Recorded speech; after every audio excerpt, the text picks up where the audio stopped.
Hello, റവ പപ്പടം ഉണ്ടാക്കിയാലോ? ഇത് പാർട്ട് 1 ആണേ.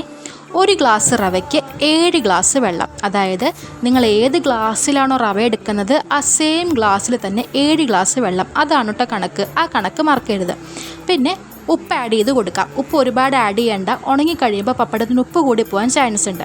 പിന്നെ എരിവിനനുസരിച്ച് പച്ചമുളക് ഇതേപോലെ മിക്സിയിലിട്ട് അരച്ചിട്ട് നമ്മുടെ ആ ഒരു മാവിലേക്ക് ആഡ് ചെയ്തിട്ട് നല്ല രീതിയിൽ കുറുക്കിയെടുക്കാം.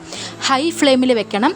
നമ്മൾ കണ്ടിന്യൂസ് ആയിട്ട് ഇളക്കിക്കൊണ്ടേയിരിക്കണം. ഇളക്കിൽ നിർത്തിക്കഴിഞ്ഞാൽ അടി പിടിക്കാൻ ചാൻസ് ഉണ്ട്. ഒന്ന് കുറുക്കി വരുമ്പോൾ അതിലേക്ക് നമ്മൾ കായപ്പൊടി ആഡ് ചെയ്ത് കൊടുക്കാം. എന്നിട്ട് വീണ്ടും ഇളക്കിക്കൊണ്ടിരിക്കുക.